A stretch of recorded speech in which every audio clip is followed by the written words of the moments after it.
What's going on, Colts Nation? I'm Lawrence Owen, back with Bleav in Colts, and with me is my new co-host, Jerraud Powers, the right cornerback, former right cornerback, I believe, right? Right cornerback, That's wasn't right, it? right. Yep. Yes, Right right. cornerback. Yes, sir.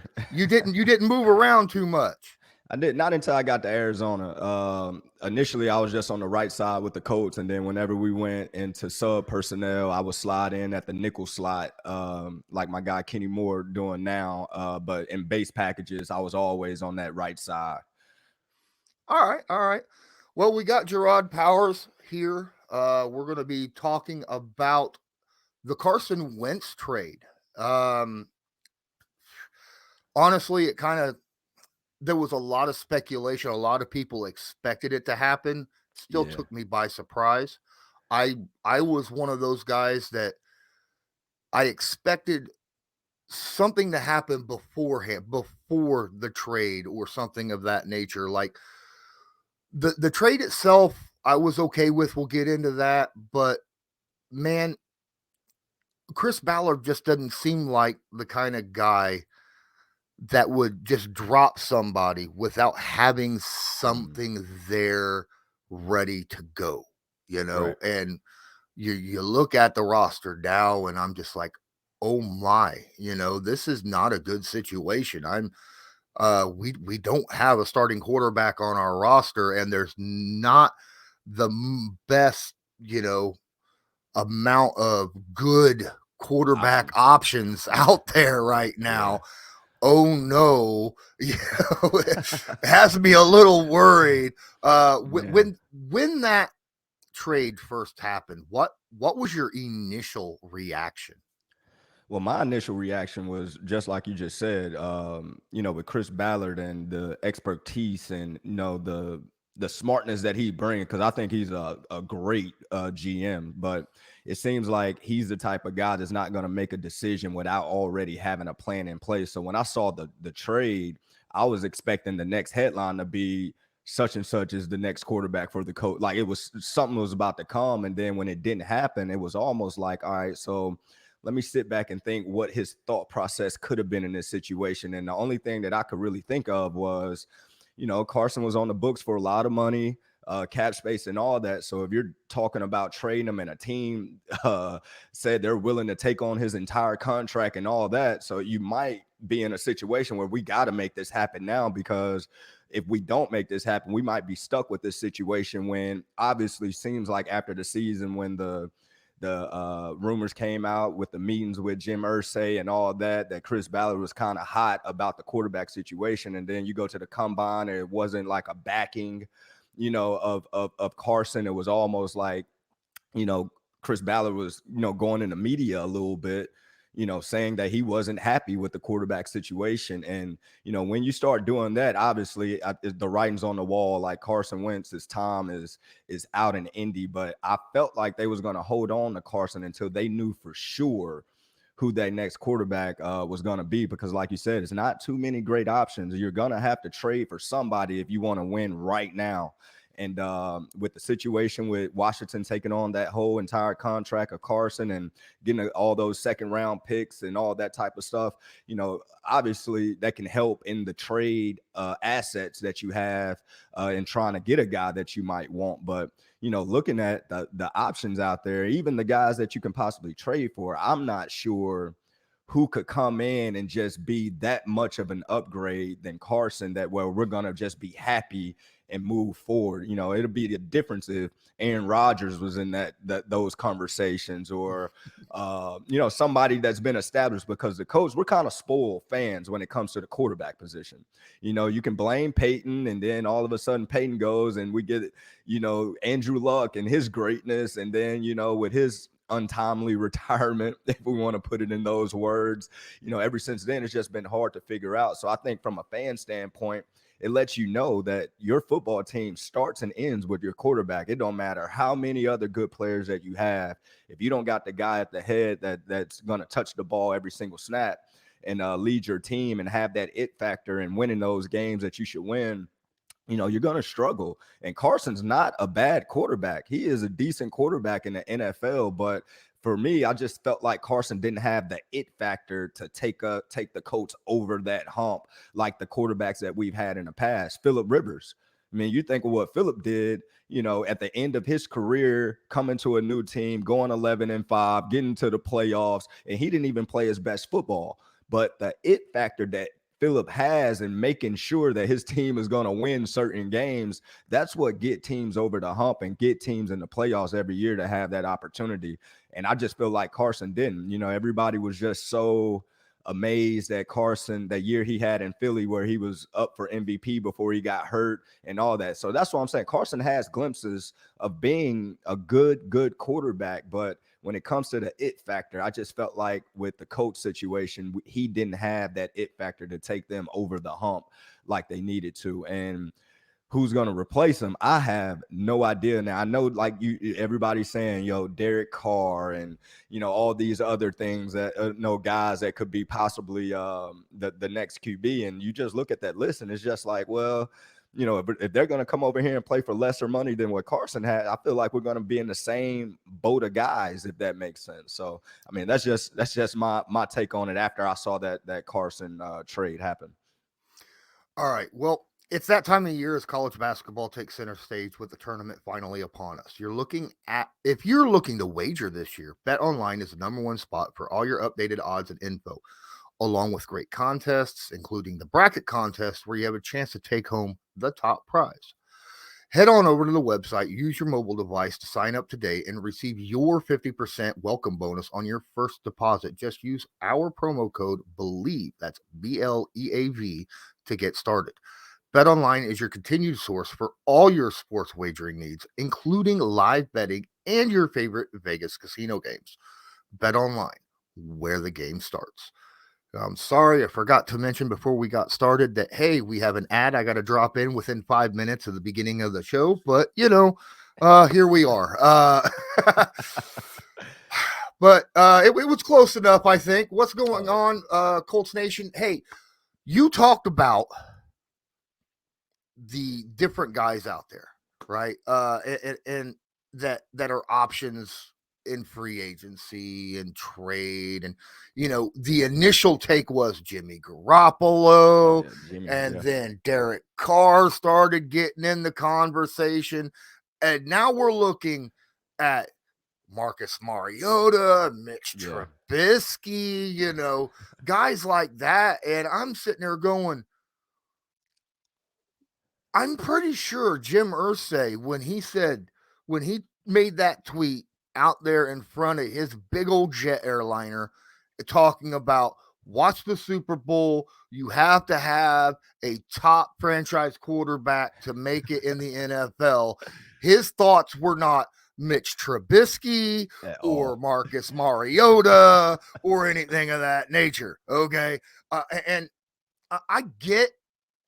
I understand the way the season ended. It left a sour taste in your mouth, right? Mm-hmm. I get it. Losing to Vegas, then losing to Jacksonville in Jacksonville, where it seems like the Indianapolis Colts can't just get a win ever down there. I mean, even Rivers lost down there, But at the same time, I said we lost in 2010 down there when we should have killed them too. I don't know what it is about that place.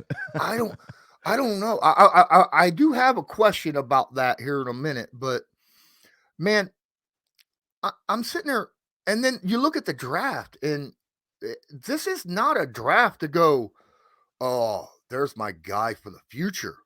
There's the guy that I am going to sell out, trade a whole bunch of stuff just to make sure I get him, because I know for a fact this dude is going to be our franchise quarterback for the next 15 years. There just isn't a guy like that in this draft, Right. So even though we had that sour taste in our mouth, you figure before that Raiders game, right after the Cardinals game, everybody was talking about the Indianapolis Colts are a team nobody wants to face in the playoffs. Yep. Nobody. And then Indy drops 2 in a row, doesn't make the playoffs. And to me, it feels like Carson Wentz became the scapegoat. Yeah, I mean, I agree. It kind of came out of nowhere with the I'm not gonna say it came out of nowhere, but I was not expecting Jim Irsay, Chris Ballard to kind of go out on record like they did, Mm-hmm. and basically saying that they wasn't, pleased with the quarterback position. Because you look at how Carson got there, Frank Wright basically put his chest on the line, put Mm-hmm. his whole, rep on the line to get Carson over there, thinking that he was the glue to Carson's success in Philly, like the match made in heaven. Like, Carson under Coach Wright, he'd been playing well. So we just thought that was going to continue with the Colts. But for whatever reason, I don't know if it's a mental thing or what it is with Carson and what happened in Philly and how that ended in that situation. Because you look at Philly, they lose Carson, Jalen Hurts becomes quarterback, they make the playoffs. And it's just like, so what it is about Carson that is just not, working. And then you go back to Jim Irsay and, Chris Ballard saying what they're saying. But when they say that, like I said earlier, I just thought it was a plan in place. They knew a guy that they wanted going forward. And right now I feel like maybe they did. And now the tables might have turned a little bit to where, they're kind of, with the rest of the guys trying to get quarterbacks. I don't think they really know who it is that they're going to get, because there's no guarantee that Jimmy's going to come. There's no guarantee that Derek Carr, like they're on their respective teams, right now. So, Mm-hmm. it's kind of as a fan and the Colts fan base, bring Jimmy Garoppolo over there and see the reaction of the fans. Bring, a quarterback that hasn't been as accomplished, even though Jimmy Garoppolo has been to a Super Bowl and had success, got a great winning percentage and all that. But when you watch Jimmy Garoppolo play, we're used to the Peyton Mannings, we're used to the Andrew Luck, we're used to our quarterbacks being able to win games. And Jimmy Garoppolo is not a quarterback that's going to win you a game. He might not mess up a game, but he's not one that's going to go out there and win those big games when you need him. And I just think that, like you said, there's not a quarterback in the draft that you see as a franchise quarterback for the next 10 or 15 years. And I would love to talk to Chris to see what the plan is or what he's thinking, because the only quarterback that you would see in the trade market right now is in your rival at Houston with Deshaun Watson, with all the things that's coming out now, how he's not going to be charged and, all those things. So he's a hot, guy in the market, but who's to say that he is going to, trade within the division? That normally never happens at that level of quarterback play. So I don't know who we're going to get. I'm kind of eager to see how all this stuff is going to play out pretty soon. Yeah, the whole Deshaun. Oh my goodness, I had arguments with people all over Twitter about the if if Chris Ballard and Jim Irsay are set, they have to go get Deshaun Watson or they have failed and they need to be fired. And I'm sitting there going, do you really honestly think the Colts could offer 5 first-round picks, Quentin Houston's not Nelson, going to do it. Darius Leonard, to the Houston Texans? The Texans would hang up on them. All No right. question. I you mean, you don't go from division to division with a lead player like that. no, it's one thing, maybe like a cornerback Yeah. That happens or all the time. something of that nature. Yeah. But when you're talking a top 5 franchise quarterback, Right. a game-changing quarter, because he is, in my opinion, Deshaun Watson is easily a top 5 quarterback. Heck, when he played his last year in Houston Unbelievable. with no Hopkins, Unbelievable. he had his best season, He right? did. He did. It was he was like, fine, you want to trade away my best players and give me Randall Cobb, right? I'll show you what I can do, Right. and he goes out and throws for 5,000 yards and umpteen million touchdowns and all, and just has a great season. So yes, he is definitely a top 5, arguably a top 3. The only issue is he didn't play last year, so Right. he Yeah. you have to kind of drop him a little bit. But he's still definitely a great quarterback, and there's no way they're going to trade him to the Colts. The problem with Wentz, I think Wentz's downfall is all what makes him great. Okay, and that's his competitiveness. I Mm. think that is that whole uh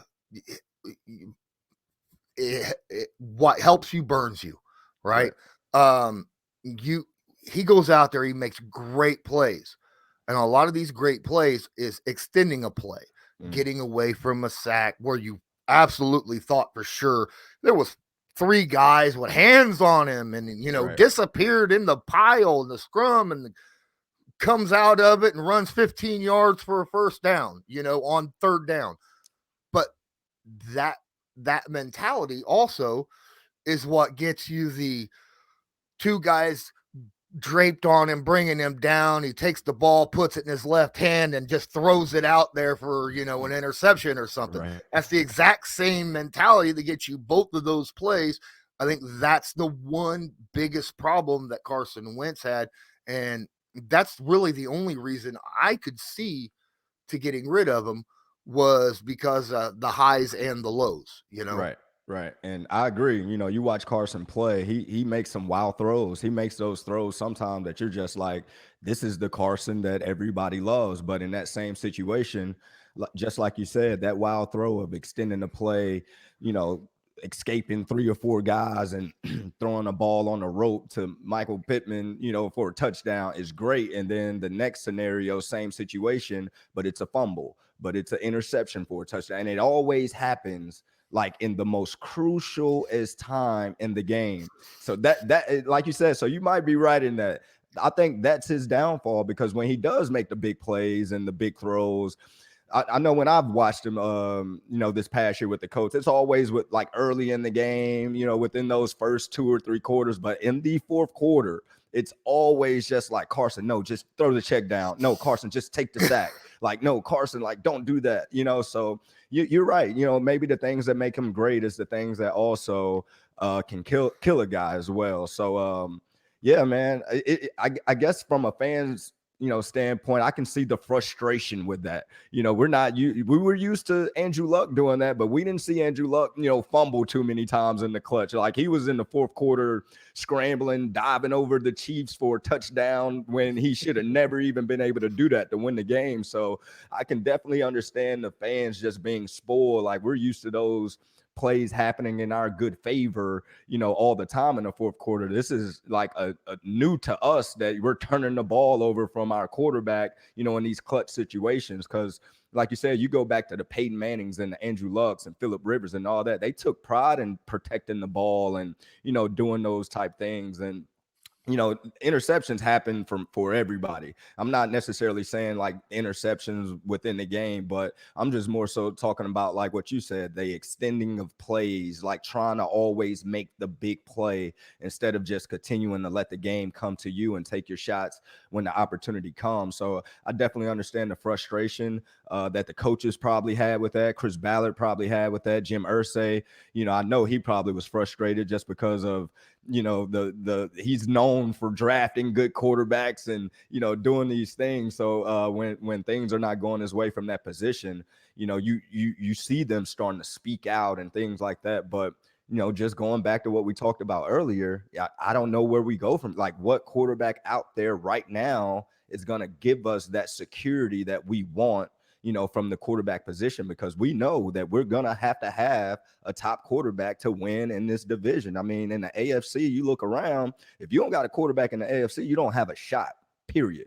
You got Lamar Jackson, Mahomes, all these guys that's competing for day in, day out, and that they're going to be in that race. If you don't got a quarterback that can match what they're doing, it's just going to be hard to win. You can have a top defense all you want. You can have great wide receivers. You can have great running backs like we got in Jonathan Taylor running for 2,000 yards and all that type of stuff. You can have all that. But if you don't have the guy at the quarterback position that can lead those guys, it's just not gonna work. It's not gonna happen. I mean, we didn't make the playoffs in a division where it wasn't the strongest ever. You got Jacksonville, you got Houston that was struggling, and Titans had their run, but we've owned the Titans for so damn long, man. Like, we're not scared of the Titans or anything. Like, what I'm saying? Like, we've always known the Titans are kind of chasing our success, chasing the Colts, trying to take over that division and everything. So coming off last year, I just knew we were going to make the playoffs. And like, I was one of the ones saying, if we get in the playoffs, y'all don't want to play the Colts. We got good defense and we run the ball. It's like you don't want to face that in the Mm-hmm. playoffs, especially when you got that rhythm and you got that momentum going. And whatever happened that Jacksonville week where we just had to win to get in, I, I'm just kind of still baffled about it because it just don't make sense. And then on the outskirts, I kind of wonder how practice was with Carson. Was he a true leader?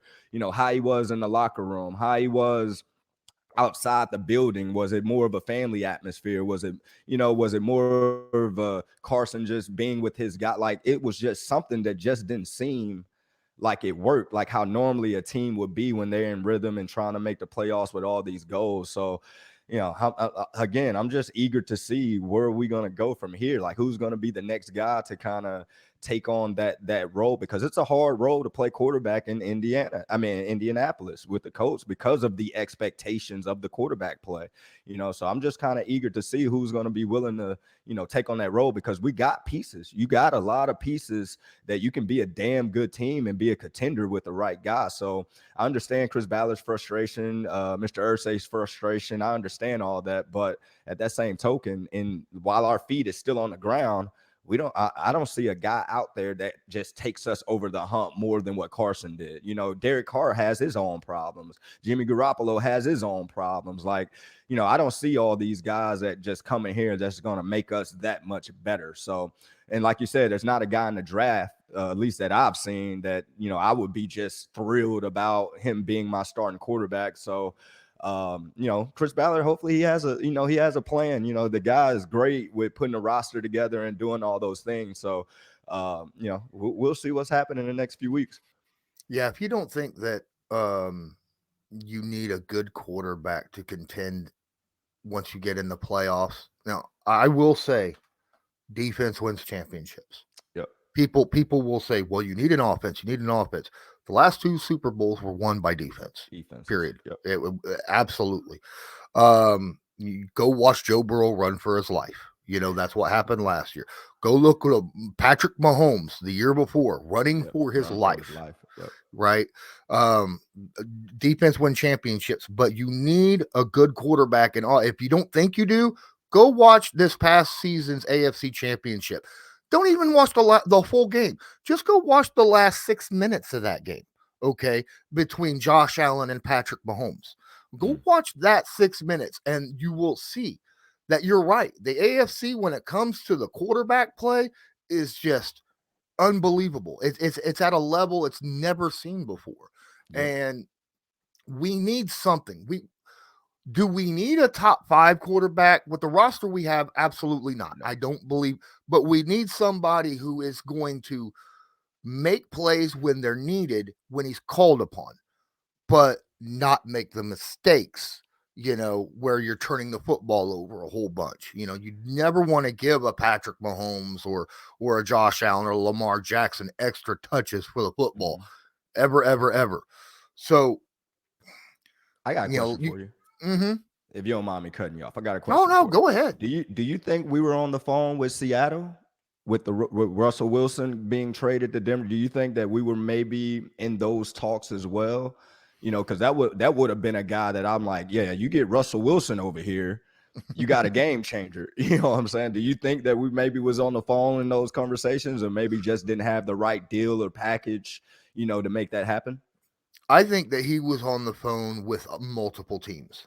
Ballard just doesn't strike me as a guy that leaves stones unturned. Right. And I think that we heard everybody, including Ballard, saying, I'm all in, right? All in on getting somebody. And you're possibly right. I think it might be, the trade happened because he had something set up, because he doesn't seem like the guy who's going to empty out, the entire room and not have something to replace it. And you're right. He might have been in on that Russell Wilson trade, or, possibly talking to Aaron Rodgers. And then,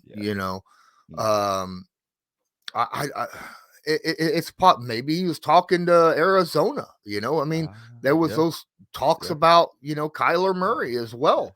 So, but then also I'm thinking maybe he needed to make that cap space for a reason. Maybe he needed that 3rd round pick this year extra for a trade or something. Maybe he needed that, but the thing about Ballard and his trading, you don't hear anything about it until That's true. it's said Until it officially. happened. Yeah, you don't. I mean, look at the DeForest Buckner. There was not a whisper. No one knew nothing about the DeForest Buckner trade, and then all of a sudden, bam, it's announced, and you're like, "What? This is Right. awesome!" You Hell of a know. player. So I would not be surprised if out of the blue there's a trade that you know no one even was thinking about at the time. You Mm, know, now I don't I don't think it's going to be Deshaun Watson, guys. I yeah, really I don't. don't. I Like don't I either. said, it would take a king's ransom for Ballard to get him. Yeah. It would. Bill O'Brien is no longer the GM over there. He's not trading Hopkins for a bag of M&Ms and a Right. chips. So that's Nick Casario now, the former Patriot guy. Well, Bill O'Brien was former Patriot too, so Yeah. that's Yeah. hmm. There you What's up, go. Belichick? What are you teaching your guys down there? Uh, but I mean, there is a possibility. You're right. That he probably did have or currently has something in place, and either the Aaron Rodgers or the Russell Wilson thing fell through, or we have yet to see it come to fruition. Right. And I'm hoping it's the second part, because I don't want to rest my future on Desmond Ritter, or Right. something of that nature, or Carson Strong or something, or Jimmy Garoppolo or Gardner Minshew. Honestly, I kind of like Gardner I was Minshew. about to say I'm a fan of Gardner. I just like his I get, competitiveness and yeah, his confidence on the field. Yeah. I do like Gardner Minshew. Um, he didn't have. I thought he played well. He didn't have the guys around him at the Right. time. Um, and to be fair, Mitch Trubisky over in Chicago, I mean, all he had was Allen Robinson. Right. He had no offensive line. The running back core was not very good, and Matt Nagy was calling the plays. I mean, Yeah. Yeah. so how name me a quarterback in Chicago that's been worth a darn the last 6 years. That's Nobody, true. Yeah. right? Yeah. So there is a chance that Mitch Trubisky is better than what we've seen. So possibly he might be someone we could go with, but I wouldn't want to I wouldn't want to put all the eggs in that basket. I mean, so who do you see as out of all the options that's out there, all the rumors that we heard, who do you see as all right? This would be the better fit for the options that we have. This guy right here. I mean, I would take Jimmy Garoppolo or Derek Carr as my starting quarterback if that's who I had to choose from as well, because they are good NFL quarterbacks. But just from my standpoint, when we're talking Colts, we're talking trying to get to the Super Bowl. Like, we're not talking just trying to win 11 games and lose first round of the playoffs or anything. Like, we want a guy that's literally gonna take over and be the franchise guy that this team always have needed and wanted and always have had. I mean, just in the past on good quarterbacks. So out of the options that's out there, who do you think would fit best, far as style of play, maybe personality? Like, who fits the Colts mold? Okay, so I'm not a fan of Garoppolo. Okay. Um, he's good at managing a game, which is nice. He don't Right. generally turn the football over. I am fully aware of that. Uh, my issue with him is he's not good when he's throwing the football past 15 yards. I was about to say he misses a lot of targets. He misses a lot of targets downfield, and if you're third down and long, that's a bad situation to put Jimmy Garoppolo in. Um, he gets most of his stuff off of yak, right? A lot of yak yards with him. When you got Debo and Mm-hmm. Kittle and those kind of Especially in that guys over system. there. Yeah. Oh yeah, Yeah. the Kyle Shanahan Mm-hmm. system. Misdirection stuff. Yep. Mm-hmm. I just, if it turns out to be a shootout, Derek Carr. I don't think I don't think that Jimmy Garoppolo can pull that off. Derek Carr, on the other hand, when it comes to a shootout or something of that nature, he's great at that. But again, he kind of has. We kind of touched on this earlier. He doesn't have the greatest pocket awareness. And if he gets hit behind the line of scrimmage with the ball in his hands, most of the time the ball's coming out, and you can't have that either. That's a problem. But Carr is a very accurate passer, and he can make any passes anywhere on the field that you need a quarterback to do. So if it came between Garoppolo and Carr, I would probably pick Carr.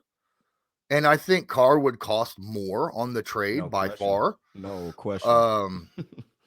But is Carr someone that you want to hang your hat on for the next 10 years? That's the big question. Is that somebody that you would be like, you know what, this is our guy? I don't know. Whoever becomes quarterback, obviously, do you think that it'll be a situation where if we trade for a certain guy and get that, we will be extending this guy just because of the assets that might have to be given up, and talking future long term? Do you I guess, do you think Chris Ballard will go in a situation this year and get a quarterback just for like a 1-year deal, like a one-time stop? Or do you think it'll be a quarterback that's going to be here for the next 4 or 5 years if he make this trade or sign in free agency or whatever the case may be? Unfortunately, with what I have seen of the market out there right now, I think we're going to get another year similar to the last 4 years. I think we're going to get a 1-year stopgap. Unless something magical happens that we're not expecting, like we talked about, there just isn't the guy out there right now. I don't see it. Every year, the market is different. Yep. Every year, somebody's out there at the free agent market, or the draft has got, different guys. This year, the draft don't look great. Next year, it may be loaded, you just never know. I got a feeling that we're probably going to end up he'll pick up a stopgap this year. If he turns out great, maybe he gets extended. Make the playoffs, make a playoff, win a game or two in the playoffs. That quarterback might get extended. But I'm not expecting that. I'm expecting get a guy who fits our system really good as a stopgap for 1 year, pile up either pile up draft picks for next year's draft for ammunition to go after who you want, or as a trade in the free agency market, or pick up somebody in this draft on the cheap and see if you can't, hone him into your future starter later on. That's the only two options. I don't see a long-term quarterback coming out of this year for the Indianapolis Colts. Do you think that if we do another one-time stop and it doesn't go well, say like this year, do you think Irsay has the patience with Coach Wright and Chris and trying to figure it out for another year again, another 2 year, another, you know what I mean? Do you think, because I feel like it's Irsay whose patience is starting to run thin. And this is the most, Irsay's always been the most entertaining owner that we got, like far as his rock star stuff and the stories and all that type of thing.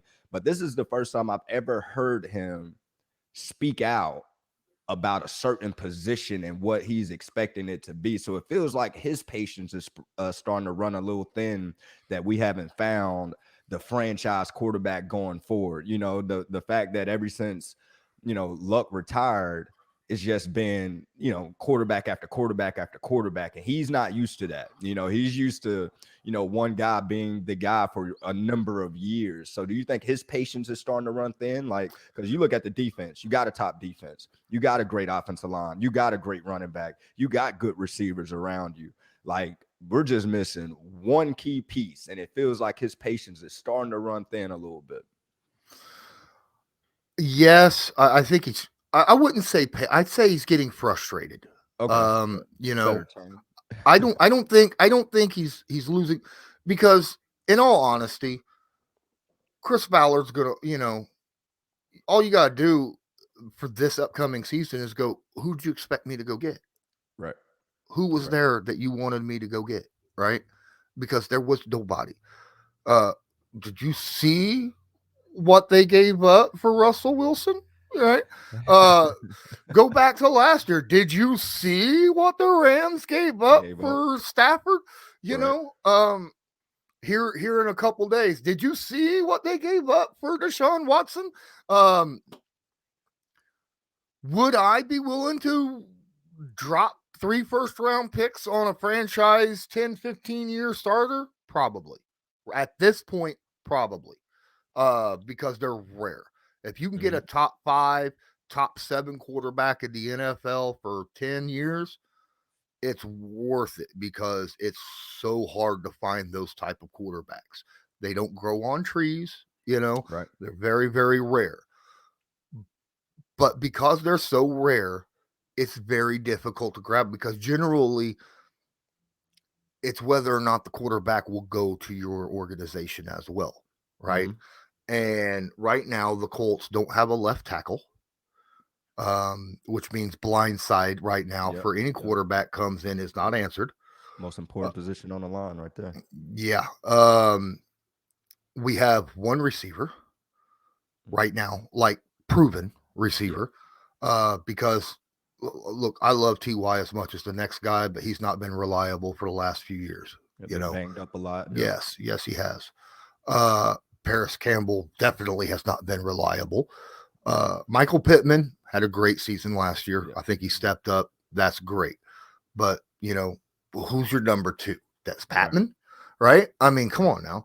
Jack Doyle just retired. The only tight end we have on our roster right now is Kylan Granson, a second-year guy who made some strides last year, but there just isn't, a good selling point for quarterbacks right now here in Indy. Because you walk in, go, well, we have a good running game. That's all you can say. What else? That's all you can. You might get destroyed by your blind side game after game after game, and you have to stare down one receiver, the rest of the whole season. But, you have a good run game. How's your handoff? Right. So you have to sell your team to a quarterback, and it's difficult to do that when you don't have the right pieces in place for said quarterback. It just like the reverse, it's hard to sell the pieces like receivers and tight ends if you don't have the quarterback in place. So Ballard is in a bit of a bind this year, not only because of the quarterback market, but because he's not in a position to sell that to other quarterbacks. So he's got to get one or the other. He's got to get those pieces in place and get a stopgap, a guy that just is wanting a job that you think fits really good with the system, or go all in for somebody and then get those pieces next year. That's the thing. How are we looking cap space? I'm about to say we can go get Allen Robinson, and then we can give up some stuff and go get a top quarterback, and then boom, it just changes your outlook on different things. So that might be like that plan B that he has. Like, look, we got a bunch of assets. We got some cap space. We can sign a top receiver or whatever the case may be. But you're going to just have to be willing to give up a good player or two, maybe on the defense with some picks to get what you want, as far as offense. Because like you said, you can have the greatest defense ever, but if you don't have an offense that can put up any points, it's just a defense being wasted that year at the end of the day. If they can't help you on the Super Bowl stage, there's no point of having a good defense just for 17 games and then not making the playoffs.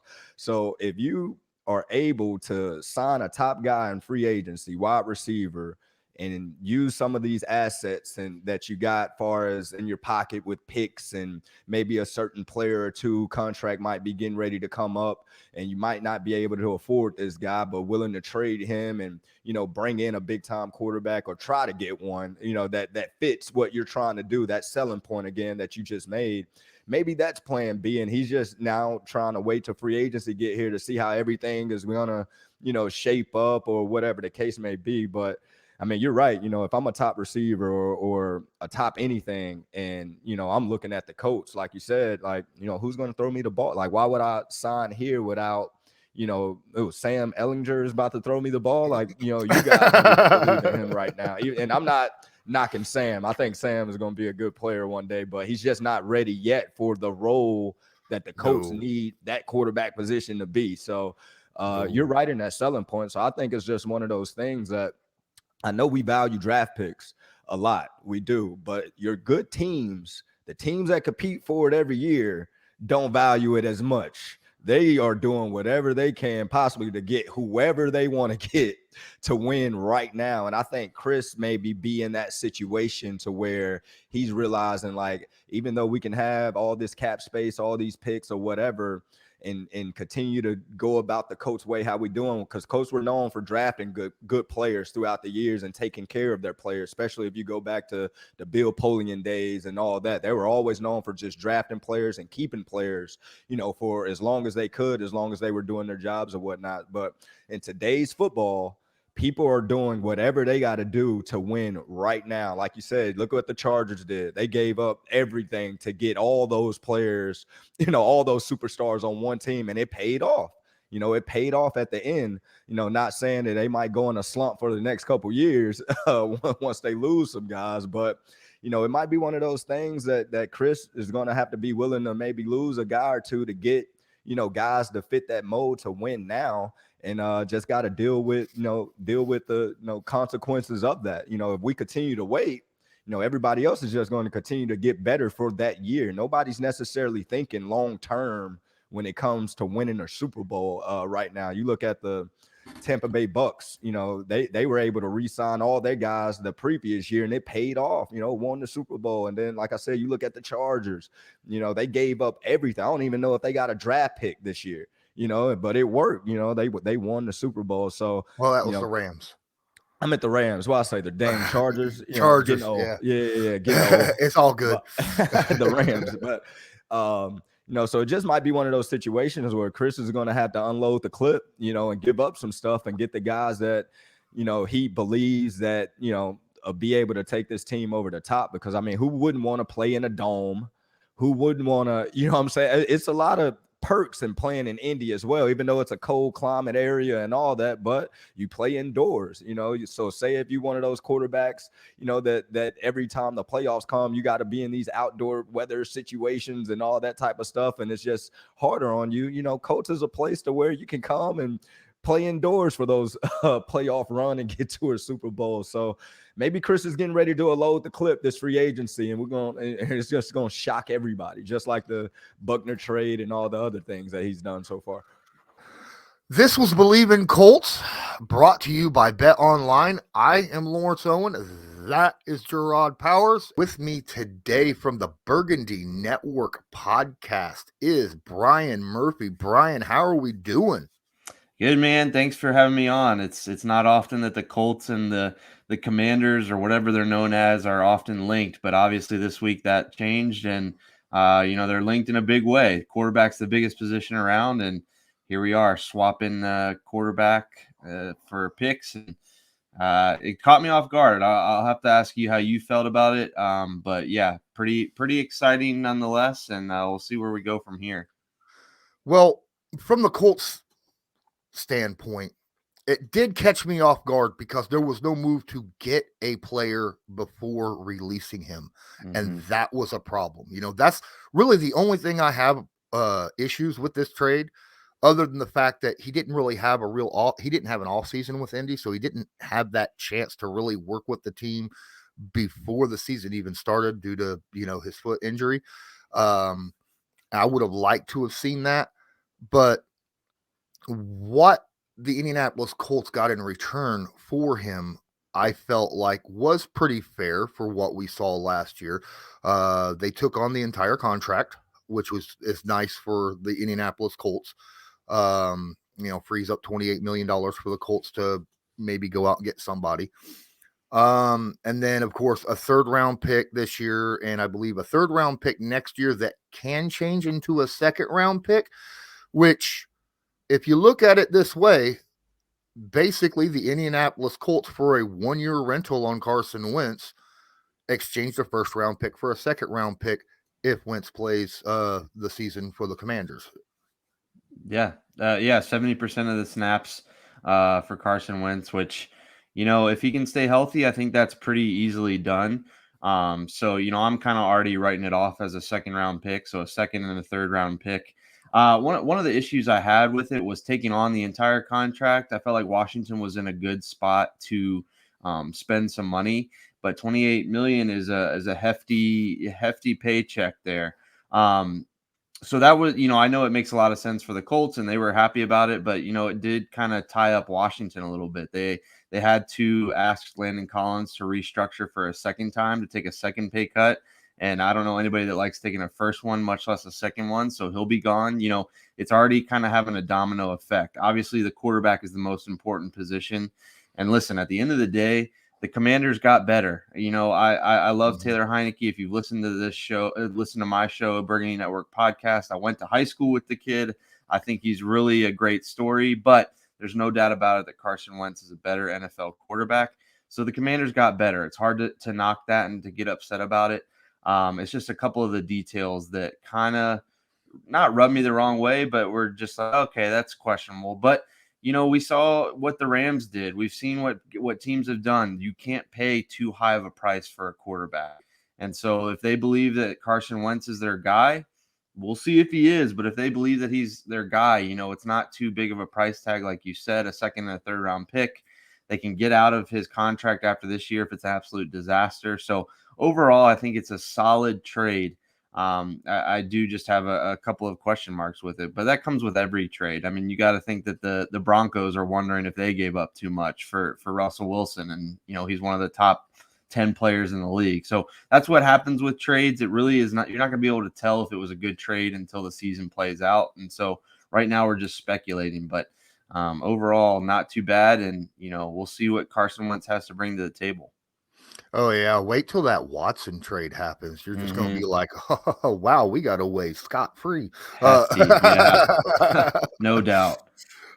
Speaking of, of Watson, I'm understanding the Eagles are interested in him, but that would be a weird situation going on down there, with Carson now in Washington rather than Philly, and then Deshaun going down there, and it's weird because carousel. It's like, yeah. And that's what happens sometimes in the NFL. Right. When it comes to Carson Wentz, what is it about him that you Bleav makes the Washington Commanders better? I would like to throw one thing out. He is a tough SOB. All right. This guy does, he might get hurt and he'll go out there and play on it. He don't care. I mean, we all know about what was it, week 2, I think it was, against the Rams, where he rolls both of his ankles in the same game. And then the very next week, he's hobbling out there against the Titans, and can't move at all. And that that's one of Carson Wentz's best attributes, is his ability to extend plays and get away from stuff. But that's one thing that I absolutely loved about him. No one could ever question his toughness. What was some things that you think that he is going to bring to the table for the Commanders to make them a better football team this year? Well, look, we're pretty well versed with him, it being in the NFC East, having faced him for however many years with the Eagles. And yeah, that was the big thing, was extending plays. You just couldn't seem to bring him down. You thought you had him down, and then, he's hitting a bomb over top of you. So yeah, definitely his toughness is something I'm excited for. I know that he's going to give it his all every game, which is something to be commended and not something that every quarterback does, sadly. So I'm excited about that. One of the other things I'm excited for is Terry McLaurin. I saw several times where he was definitely open and a ball was underthrown or not thrown well.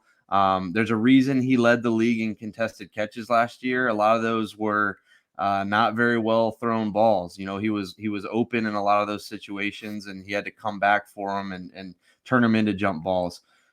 Every highlight you watch of Carson Wentz is him taking a shot downfield, which gets me really excited for Terry McLaurin. We haven't really seen him be able to do that over the last couple of years, that deep threat. They also drafted De'Ami Brown from UNC last year, and there were a couple of times where he got loose deep and just they were not able to capitalize on it. So I'm excited for the big play possibility. I think that in Washington, we've seen too many checkdowns over the last few years. It'd be nice to use some of these weapons and to try to get some big play potential out of them. And, Carson Wentz has done that with a bunch of different guys and on 2 different teams now.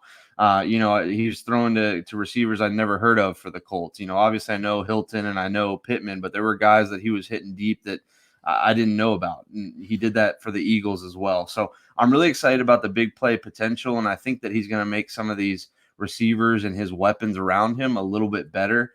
Plus, no offense to to Pittman, but I think Terry McLaurin might be the best receiver that he's had. And so I'm excited about that. If they could add another piece along with that, I think that they could really do some damage. So, again, the big play potential is really something I'm looking forward to and hoping that is a theme for the Commanders this season. You talk about too many checkdowns and not enough stretch in the field, and that was the complete flip opposite of what a lot of Colts fans was feeling this past season. That Carson Wentz always number one look downfield. He spends a lot of time looking downfield, looking for that big play, and then doesn't get to that check down as quickly as a lot of fans would like.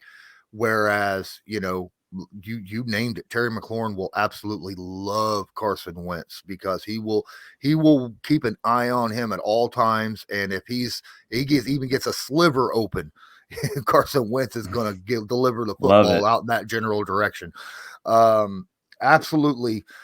Now, do you think, obviously you believe you're hoping that this turns into a long-term deal? I mean, no one goes out and makes a big trade for a quarterback and goes, well, I can't wait until next year's draft. You generally don't do that. Right. So with the Carson Wentz, is this a situation where you look at Carson Wentz and you go, I like what I have as is? Or do you think that there are some things about Carson Wentz that possibly he might be able to improve to make this a better long-term deal for the Commanders? Look, I think he's got 3 years on his contract. I'm hoping that he's the quarterback for 3 straight years. It'd be the first time that Washington has had that in who knows how long, which is sad to say. So I would absolutely love for it to last. But like I said, they can get out after this year without any dead money.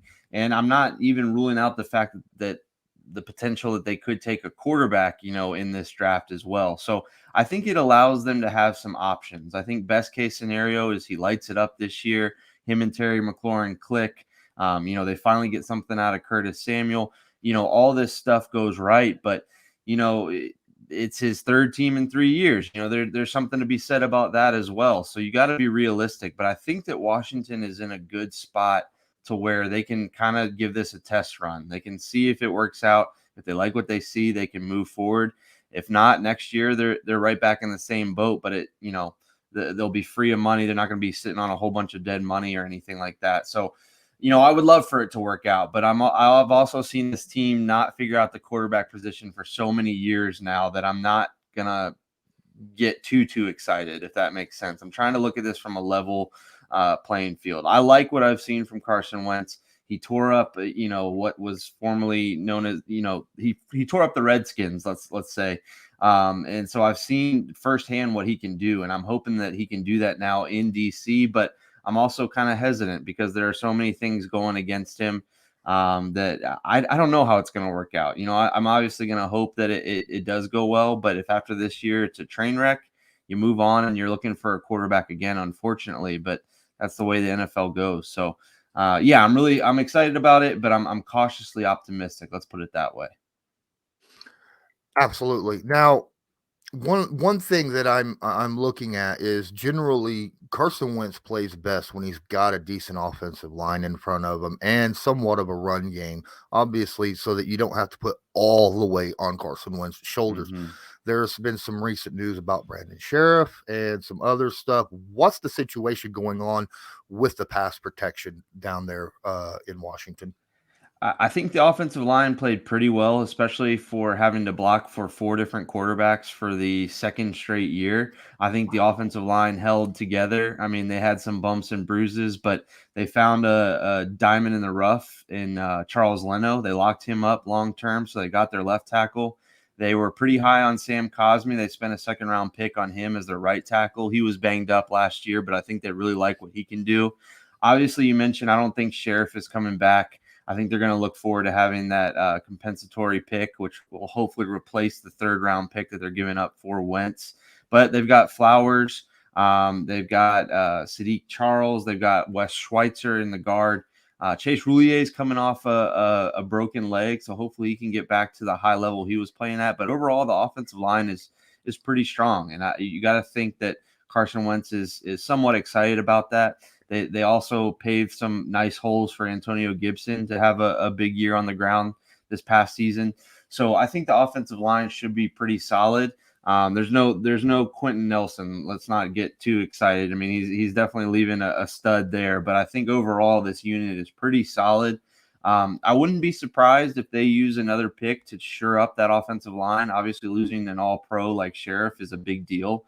You know, we've kind of I feel like he's kind of gotten a bad rap at times in Washington because he's not always, he's been injured at times. And so availability is the best ability. But man, that guy is a monster when he's out there. So it's going to be a huge loss. But I think that they have a game plan for not having him. So all that to be said, I think Carson Wentz has a pretty solid unit in front of him. 5 guys that are going to, get after their guys and maul some guys and like hitting people and like getting their hands dirty and clearing out some paths. So I'm excited about that. I feel like the offensive line could be one of the stronger units on this team, especially if they continue to gel and play well together. So, I like our offensive line. You can always try to get better, but I feel like they're pretty solid if, this is the unit they go with. I'm curious about the fan and the local media thoughts. What's the general feeling around the fandom and the local media of the Washington Commanders about this trade? Yeah, I think if this was just like the first trade that was done in the offseason and there were no rumors or anything like that, I think they'd be like, okay, we're getting a solid quarterback, a guy that has played at an MVP type level, largely contributed to a Super Bowl run for a team.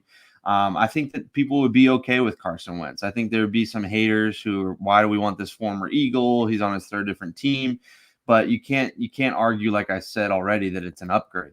However, when this team has been connected to every quarterback that's been available, when they've talked about the fact that they offered a whole bunch last year for Matthew Stafford, that they again were in the Russell Wilson sweepstakes, that they were willing to put a package together for Aaron Rodgers if he came available, that they may or may not have been involved in Deshaun Watson talks, it makes Carson Wentz not seem as great of a deal as it could have been. I don't know how realistic any of those other quarterbacks were, but it's no knock on Carson Wentz, but he's obviously a step down from those guys, and so I think that there's part of that unfairly that he is getting the blowback, the pushback from that, knowing that this team was kind of dipping their toes in other waters. However, that being said, I think people, after the initial shock, because I think people it kind of came out of nowhere. I think people were like, that might be a plan B, plan C, plan D move. I think after the initial shock, I think people are coming around and saying, you know what, this guy is a solid competitor. He's going to give you everything he's got. He maybe not always wins, but he puts together a good season wherever he goes. I think the initial shock is wearing off and people are kind of coming to terms with it and saying, you know what, it is an upgrade. We're going to see our playmakers get the chance to make plays. And I think people are starting to slowly warm up to it. I think whatever they do in the draft will help to complement Carson Wentz, or that's the idea. And I think people are going to slowly start to warm up for it. I know our fans can be pretty picky on their guys, but at the end of the day, they're going to cheer for whoever's in the burgundy and gold. They're gonna be upset too, but they're gonna, at the end of the day, decide and cheer for the guy in burgundy and gold, whoever it is, and they're going to be behind this guy. So I'm excited for it. I think fans, with nothing to talk about, it's easy to nitpick every little part of it, which I'm sure you know with the Colts, but I think largely people are coming around to it and saying, you know what, all right, this is a solid quarterback we got. We have a chance to go and make some noise potentially.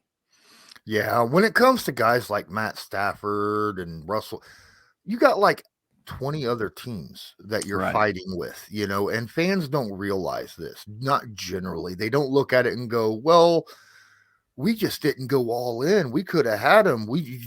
That's a failure by our GM. And I'm just like, well, first off, the team got to want to trade. Then they want to be able to trade it in the division that you're in. I mean, obviously, like a Russell Wilson, he'd rather trade it out of conference than in conference. In conference would cost a whole lot more to offer anyhow. And then, like Matt Stafford last year, everybody was after him. Everybody, he was the guy, right? And we all saw how much it took for the Rams to get Stafford off the Lions, and did it work out for them? Absolutely. They won the Super Bowl, but that kind of thing just doesn't happen every single year. Generally, when you have a guy like Aaron Rodgers, you don't. I fully expected Aaron Rodgers to stay in Green Bay. How do you give up a guy who just won back-to-back MVPs, right? You can't do that. So, yeah, it's frustrating seeing how fans react when the guy they want gets picked up by a different team. But at the end of the day, if your team gets somebody that you feel like you can Bleav in, then they've done something correct, in my opinion. So, thank you so much for taking about 20 minutes out of your day to sit down and talk with me about the trade. I appreciate it. Is there any questions you have? Yeah, my question is, I thought that maybe the Colts would have a backup plan in place. What are they going to do at quarterback now that they have a big gaping hole there under center? See, that's very interesting. Like I said at the beginning, the one thing that really irks me is he was traded before they already had someone there, and now there's this massive hole, as you say, at the quarterback position. That doesn't strike me as a Ballard type deal, right? A Chris Ballard, the Colts GM type deal. He's known for a guy who doesn't take massive risks, and leaving an opening like that is just not something that he generally does. So I got a feeling that he has something in place, but Wentz had to be traded first. Like maybe you needed the extra cap space. Maybe you needed that 3rd round pick as part of the trade value for whoever it is that you're going for. I gotta Bleav in that, because right now there's not a lot out there. The Indianapolis Colts are linked, obviously, to Jimmy Garoppolo. They're linked, obviously, if you listen to Derek Carr in part of a trade in that situation.